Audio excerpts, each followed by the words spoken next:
but now we're moving to, I guess it's going to be East Coast US. Jay, good morning to you. Good morning. Can you hear me well? Perfectly fine, yes. And you're all suited up and everything. Great. You know, I've been at work for a couple of hours. Unfortunately, one of the realities of Washington, D.C. life is that you don't get to pick when your boss is working. And I'm sure that's the same in Europe. It is indeed. So thank you so much for inviting us. I'm sorry that Alan was not able to join. I should introduce myself. I feel that is a fair thing to do. My name is Jay Gasley. I work for the Cybersecurity Infrastructure Security Agency. It's my job to own cybersecurity vulnerabilities from the time somebody writes dodgy code until we have a national level response here in the United States.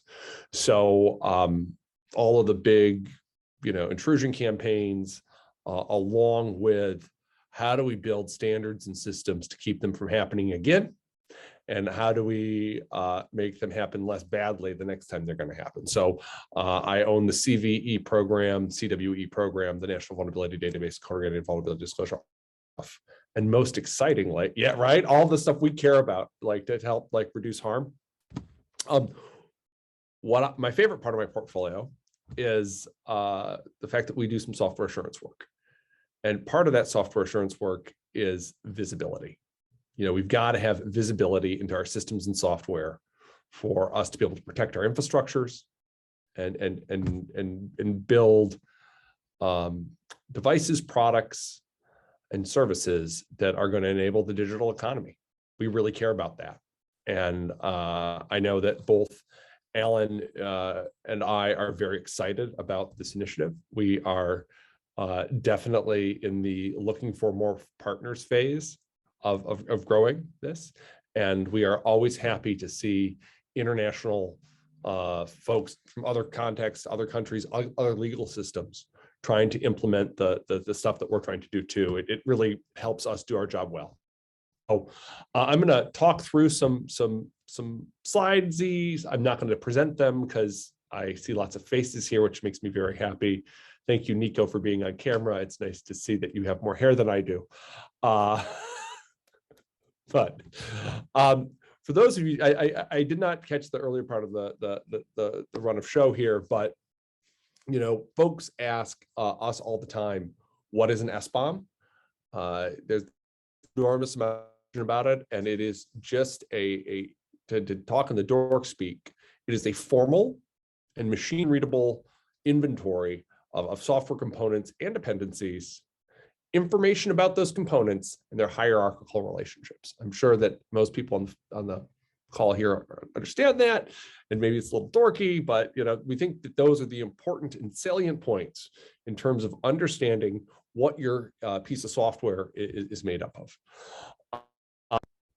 We could, I would say, the inventory for us to consider it to be kind of good to go, it's going to have to be comprehensive. We're going to have to kind of work through the issues around open source versus proprietary software. And we want to highlight for the manufacturing and the software ownership community here that there we definitely imagine use cases where you might not have a public SBOM.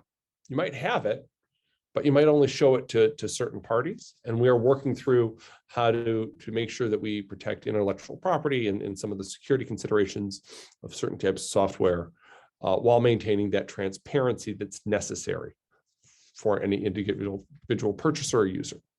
I want to say that there are two key points that we care about a lot here, and this goes back to some of my work with industrial control systems here at CISA. First, we believe this definitely applies to embedded software, firmware, and microcode. If it's code, software, like there's some folks who want to talk around that, but we're pretty firm on that point. And the other point is we view this as a very important aspect of safety for the technology supply chain. We believe that understanding what you're running helps you make risk decisions that impact safety. Ultimately, none of us are here to just secure cyber. We're here to secure cyber against often physical threats. And it's a big, any questions so far before I get to the next stop? Any? Great, super, awesome. Just to make sure that everybody is aware that this SBOM thing that's happened a lot in the last year and a half is not new. This is old. We've been talking about supply chain work since the 50s. I mean, since the time my dad was a child, we've been talking about supply chain. As we started to globalize, as we started to get out of integrated manufacturing, we started to talk about how do we measure the risk of different components, either from a schedule basis, back when you were building a car, or from a quality basis when those cars cared about having safety, right? Because when you first were building a car, you didn't care if it was safe or not. You just built a car. You then had to worry about having it built to a certain quality standard so that you could either remove warranty risk or remove safety risk as we got into the 70s. We're now moving that to a software perspective. And it was proposed here in the United States 7 or 8 years ago. We were looking the first time it was proposed in legislation. Obviously, that did not go as expected or as we wished, but that's fine because the idea got out there. And really excitingly, our Food and Drug Administration took that idea and has run with it. An amazing partner in the medical device community. And then our partner organization, NTIA, where Dr. Friedman used to work,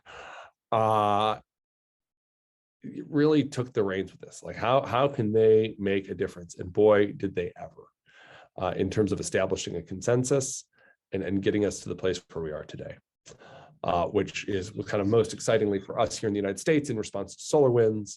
We had a cyber executive order, which I'm not sure everybody here knows what that is. So I'll do a quick little US government thing. We have 3 branches of government. We have the legislation that makes the laws. We have the judiciary that interprets the laws. And we have the executive branch that executes the laws. And they can do an executive order the president can issue an executive order telling the departments and agencies of our government the things they need to do their job well.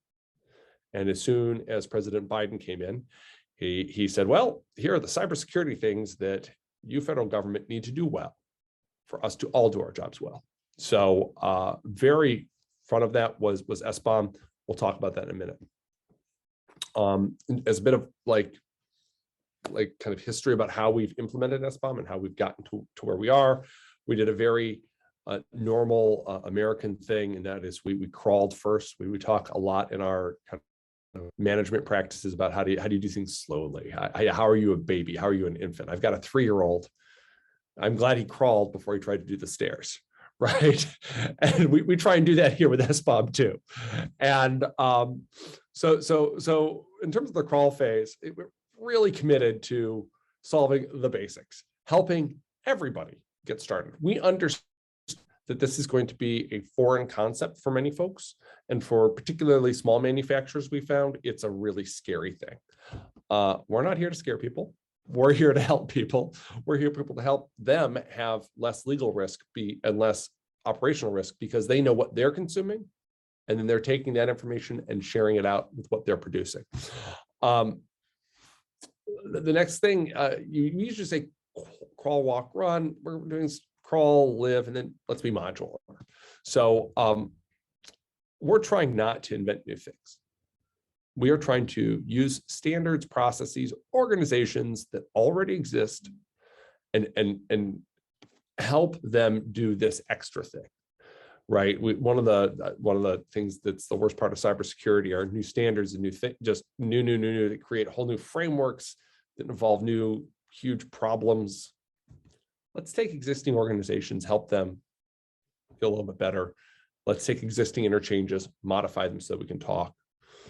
Really important. And then finally, we're committed on our front to being modular. We want this to be integrated into related efforts. We don't want to take over related efforts. We want to support everybody in their efforts. Very important for us as a government here. We want to really help our partners meet their goals using a little bit of extra.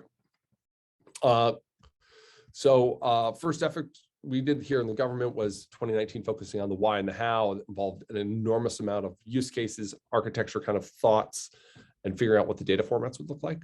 That's been a long, hard road. It's almost 2022 and we're not done yet. We're almost there. And we have the second wave has been, how do we kind of cross the implementation hurdles, the architecture stuff? How do we create the tools that are needed for adoption? And then how do we do awareness and adoption? So, we're happy to engage with our folks over in Belgium. We're happy to engage with folks. I think you mentioned earlier that you were talking to someone from Israel. Is that right? So in our case, it's Flanders, which is, as you likely know, part of Belgium. But I think there's also activities happening in Germany, which is something I haven't mentioned yet. So we've had discussions with German companies, Russian firms. Kaspersky was one of the first companies out of the gate saying that they're going to deliver an SBOM. We've had discussion. Microsoft is doing SBOMs, and we've had some initial discussions. I guess just north of you with CNL. Okay. So yeah, there's a growing internet, and we are, And here, part of this team here is also Israel. Yeah. So we have definitely spoken to some Israeli firms. I know that there's been leadership level engagement there. And we're really excited for it, right? The first group of folks is going to help us make us all better. So a quick, I guess, want to go back to why we have this huge push and why we're able to do this as a government. It is because the president wagged his finger at us and said, I don't know if anybody here has read this executive order, but it is kind of a textbook, like everybody needs to do better. And this is the way that you will drive transparency across digital identity and trust and transparency. And these are throughout the document. Alan and I strongly believe that through transparency, we will be able to better manage our risk. Obfuscation is dangerous. Through security works once, and then it never works again. So how do we do long-term thing? As part of that, we were directed to have a NTIA was directed to. Oh, thank you. You're about to take the word out of my mouth. You're about to take the word out of NTIA was responsible to publish the minimum elements for software bill of materials, and this was my birthday present from Alan. Is because the minute Alan published this, he can move over to CISA. And he published that on my 43rd birthday. And so I got a call out to lunch. He said, they're published, I can come. And we're so excited to kind of move to the next phase about the case for, about the minimum elements, which I would suggest. I'm going to put this link in the chat. If it's not just so people can go read it, because it's super cool. Like, this is a super cool thing. It's a report. It's super cool reading. I enjoyed it tremendously. I just giggled. But in terms of talks about what the minimum elements are in terms of data fields, automation support, practice and processes. Got to say the biggest kind of feedback we've gotten, and this was from a German firm, was around depth of how far you're going to go with your SBOMs.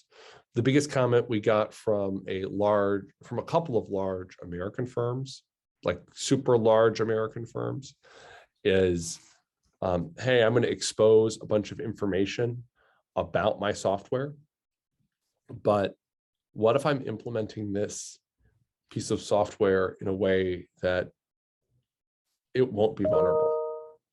So we are quickly finding, as we turn up that lever on fidelity, we also need to have better ways to do exclusion.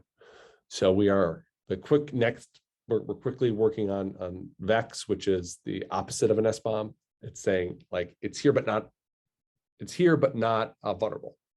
So I may have this software subcomponent in my system, but it's either not accessible or I don't have the right module installed to make it actually vulnerable. So, as we turn up the fidelity, how do we do the kind of counterpart, which is say that you have removed the risk successfully. Appreciate you, Ulrich, putting these slides up. It's really helpful to kind of walk through this. Any questions about why we've chosen these or what we expect to get out of here? Yeah, actually, I do have a question on that. Indeed, why these? Why are those according to the minimum elements? Is this following the many discussions you've had over the last couple of years? I mean, what is minimum? Yeah, so we took comments from industry and we took comments from the public, and there were years of working groups from over at NTIA. I was a part of them, where we tried to understand what were the pieces of information that a consumer would need to make a risk decision. And that just kept, those conversations just circled around and you just went over and over again. Personally, I would have liked to have this be a little bit more expansive, personally, but in a group of 100 people, you're going to have slightly different viewpoints. I think this is a great first step. I think this is something that is very workable, that protects the interest of a lot of different parties involved, and allows us to start building processes and tools to enable us to make risk decisions. Jay, in terms of the component in this case, what do you see, or what do you basically expect from, let's say, a single device or a single application? How many components does it need to, or do you expect that it has? So that is going to be different depending on, one, how many levels you go down. And that changes. I got to say, that has been the most enlightening. The depth issue has been, depending on how companies design their products, sometimes the depth issue, because they write, let's say they use a couple of large or discrete packages and then write a lot of their own code. There's not a lot in there. Other software vendors will put a big blob of software and then only enable certain parts of that software. And that turns into a much different situation. We are finding that what we initially expected, initial assumptions, weren't exactly right, but are still very workable under this model. Again, when I see that there are, in talking to, there's a large IT security vendor, and they make edge devices, and their software is a Linux kernel with the firewall on top of it. Like that's it. I speak to another one, and they have one straight code base for all of their product lines. And then they just turn on and off the different elements depending on what you've bought. So you may buy a firewall and it has VPN code in it, but it's turned off, right? So as you can see, when you start doing to the component level, the strategy that was used from a design architecture perspective, maybe 15 years ago, where we're uncovering a lot of new work. Does that make sense? Yeah, and if we then consider, let's say, the bigger picture, I mean, looking at this from a first level, one can easily say, okay, this is a piece of cake. I mean, I can do that in like 2 minutes, done. So what's the big issue here? So how does this relate back to the bigger picture? Yeah, so it's when you go down a level or two. We found an enormous amount of, we put big air quotes up for the words adaptive reuse, big air quotes. And we're finding that, companies that are, writing modern code will use a lot of open source software that maybe they had chosen not to advertise and maybe also had chosen not to update. So we are, I mean, we're already just in the basics of working through these issues. We're finding that companies are in wildly different perspectives than we thought they were. And that's okay, right? That's the point of this, is to find it for a couple of years and then work together to help manage the risk of said software. So, great question. One of the things that we're excited about here at CISA is, once Alan published that over at NTIA, he and the program transitioned over from NTIA to CISA. And here at CISA, we expect to operationalize it in a way that was really not possible in a small agency like NTIA. CISA is a lot bigger, broader remit, able to work with different types of partners just due to the scale, size, and kind of responsibility of our organization. This has allowed us very quickly to begin sector-specific efforts here in the United States. So, since Alan came in August, and this is now, I guess it's December now, we have already seen enhanced sector-specific efforts in the healthcare industry, the financial sector, the automotive sector, and the energy sector. We are working on pilots in all of those that are significant. And then we are super interested in coordinating with international partners on kind of two fronts that are very close. One, global standards. Like, we're happy to talk, and we want to. Second, we want to work with other governments and regulators so that we can make sure that other governments and regulators don't make the same mistakes we do. Like, other governments and regulators will make choices that they want to make that are right for their countries, but we want to make sure that, like, if we made a mistake, that you and anybody else has the ability to learn from it. So we want to make sure that the community continues to benefit from each other. That's really important to us. So I'm gonna do a shameless plug for the IIoTSBOM. Here in the United States, back when we were small children, we called things aramas. Like, everything was an arama, right? And it was a thing when Alan and I were kids, very silly. And when we pitched the idea of calling it an IIoTSBOM to our leadership, they laughed so hard they couldn't say no because they thought it was so silly. But, like, let's be fun with this. Let's not be serious with this. Let's say, let's say this is a cool thing. This is kind of not, this is not the newest real estate deal. We think it rhymes at Obama, so that's, of course, because we're European. Yeah, no, it was not. No, it was meant to just be really silly. And well, okay, I'm going to tell Alan that he was rounding with Obama, and that the Europeans are all like, and it's going to be great. But I would like to make sure everybody's aware of this. Like, December 16th, I think it's from 1800 to 2100 Central European time. And what we're going to try is help the broader community identify where we need to collaborate more. So important to us to not say, hey, we're in the government, we need to do these things. It's, we're in the government, how do we help you do these things? How do we help our partners? Doesn't matter where you're from, doesn't matter where you are.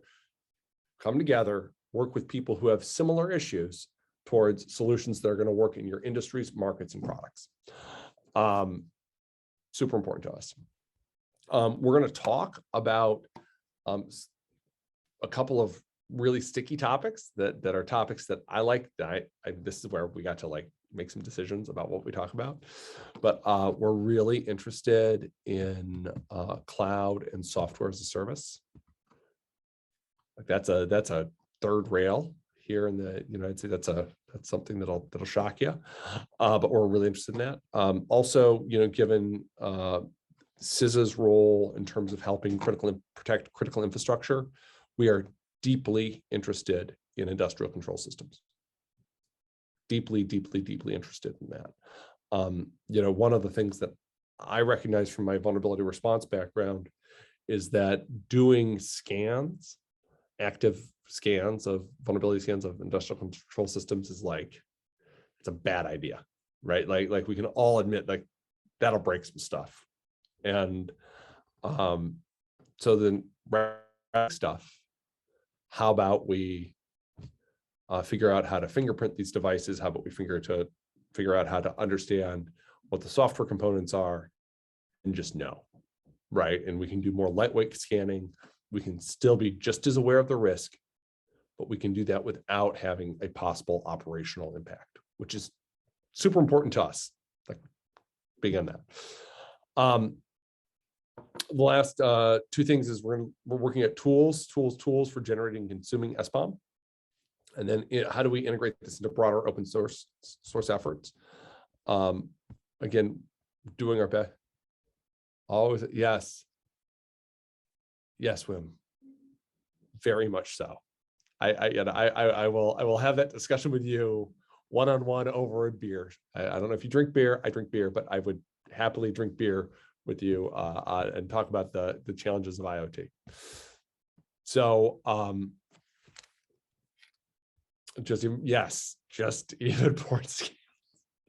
The stories that I have seen in the last couple of years about outages where people just start, kind of playing around with their new vulnerability scanner and they didn't realize it was hitting that network. They're real stories. Yeah, they really happen. Both Dieter here and Wim here know what they're talking about, so I can assure you. No, I am 100% with them, and Wim and Dieter, I would. Jay, just in a question from something that you mentioned before. So the cases, when do you guys consider those cases to be successful? So you mentioned before doing these big proof of concept cases, healthcare, energy. When are they successful to you? So for us, we are in this very modular, very agile process where we are looking for lots of little increments. And for us, what has been great about FDA is they leaned into this and said, well, how do we start working with the community to understand how we will share SBOM for medical devices? I think pacemakers and other medical ventilators. With this last year of COVID, we've really cared about that stuff as a country and as a world.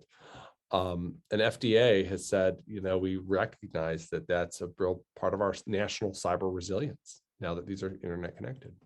So we're working on standards for sharing information in the medical sector. We're working on they, not us, they are regulations, right? And understanding how to ask for this information. And we are working on how do we get the medical device community to figure out how they're going to talk to each other. There's a couple of different competing standards out for how to share SBOM information. And our answer is not, we're the government, pick one. Our answer is, great, these are code standards. What works for your tooling, what works for your industry. So we're still in that early stages. So if we're getting concurrence around, what good looks like, that's enormously successful when bringing transparency to an entire industry.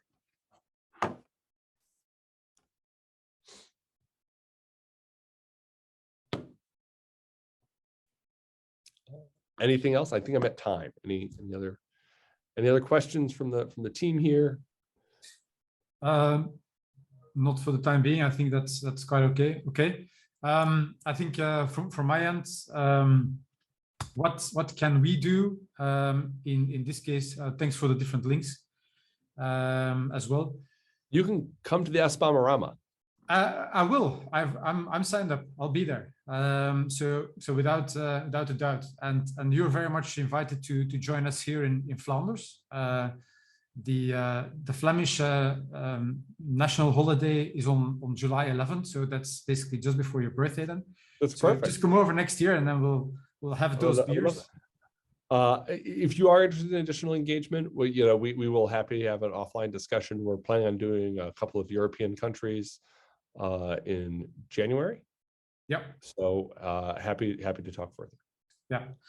I think my next question was actually completely in relation to that, in the sense that as countries, as Flanders, as Belgium, as Europe, what can we do to further support this? And knowing, of course, that we have not this this decade legacy of experience that you have now, so we need to take even smaller crawling steps. But we're pretty excited, and we definitely want to take this forward, and we can also see it from discussions that we had with some of the participants earlier on. There's an interest, but I think most of us are trying to get our hands around it, our heads around it. What is it now? So what would you expect from a country like us, being small but very important in Europe? Yeah, no, that's a great question, and I would say get to the point where the people who produce software in Flanders understand what these terms and conditions are. We are all at crawling speed right now. We are all at understanding minimum elements. So if we spend the next year teaching the world how an SBOM is, why it's important, and then the year after, how will that change our vulnerability management programs? 3 or 4 years, I think we would be in pretty good shape, particularly with so many of the large vendors starting to uptake. That initial education and capacity building is key. We're going to be doing some work here about some contracts work with our legal team, and hopefully, we'll have something to share on that front. It's going to be really important for companies to understand how to ask for these products or these SBOMs. You can't just say, "Hey, I want an SBOM." You're going to have to say in a legal contract, "I want an SBOM kind of like this." Otherwise, we'll have industry just spinning, and we don't want that. Sounds good, and sounds pretty good advice as well. And so then hopefully by 2023, maybe 2022, let's take it the year. We'll do our own SBOM-orama here in Belgium. That's great. We'll see if we can. You give us enough notice. We love to come out there. We'd love to come out there. Jay, thank you very much for your time. Thanks for stepping in for Alan, and give him our warmest regards.